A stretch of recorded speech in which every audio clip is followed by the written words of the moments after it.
Good afternoon. Media members are present in a virtual conference too.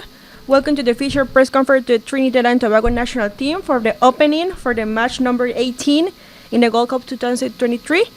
Welcome to the Trinidad and Tobago head coach, Angus, and the player, Kaïlé. I don't say it very good, but let's see it. And we can hand your hand to the hand to make a question if you want.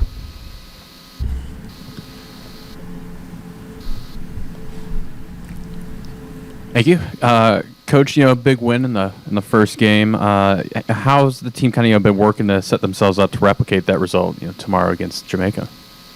Well, we study the opposition first of all, which we did.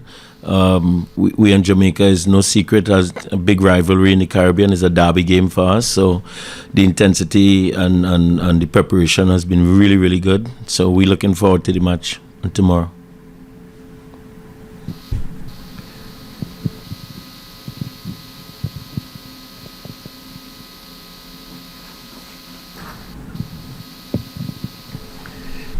Coach, the country would like to know, Trinidad and Tobago anyway, the fitness of the players. Is everybody fit? Is everybody available?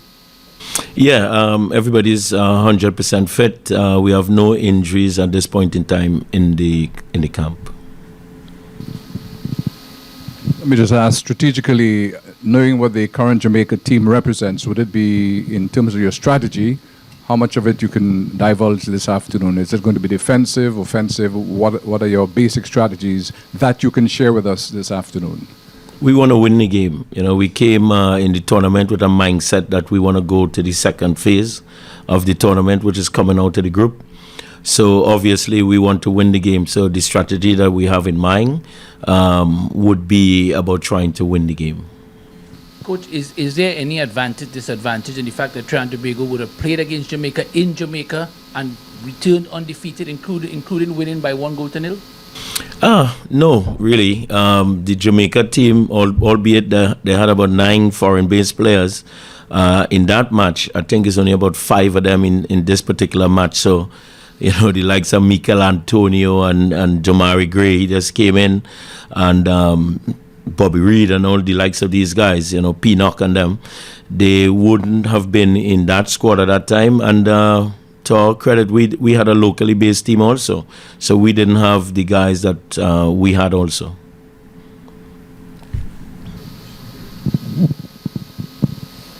In this one, for both of you, how important would you mentioned it earlier, but how important would for both of you or for the other team, the country, to be able to qualify out of the group stage, for the first time since 2015?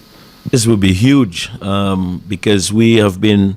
It's no secret the problems that we had in our football being normalized and by FIFA normalization committees and all that kind of stuff. So we are now getting our football back on track. I would say we just had a league after about 3 years without one. That was a big success. There's players in the squad came out of that league, and we continue to build. We have qualified for 2 back-to-back Gold Cups now proper.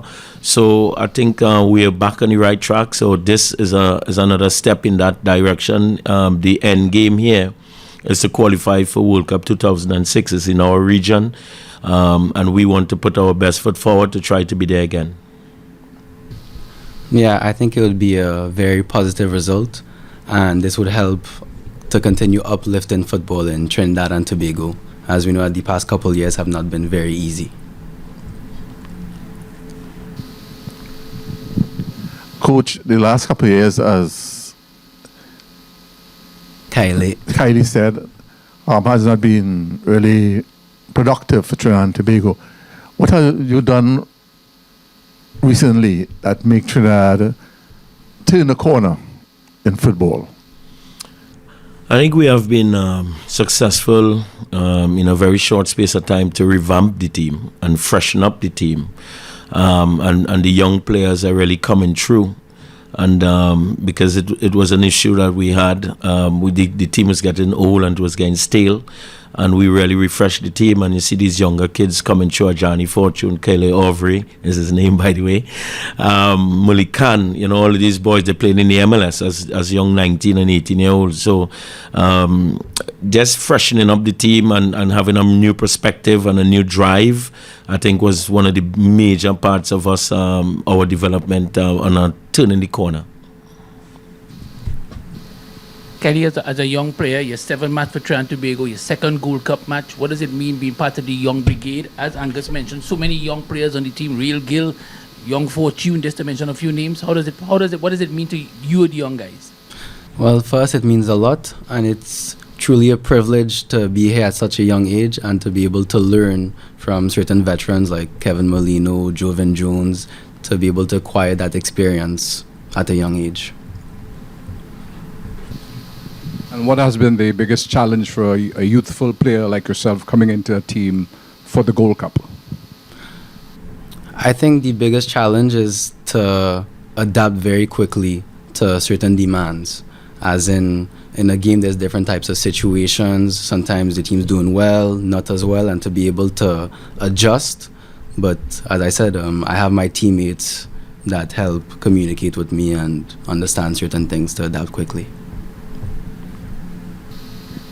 Okay, there's no question in the virtual conference, so that's the finish for the press conference. Thank you so much for the time, and good luck tomorrow in the game. Thank you.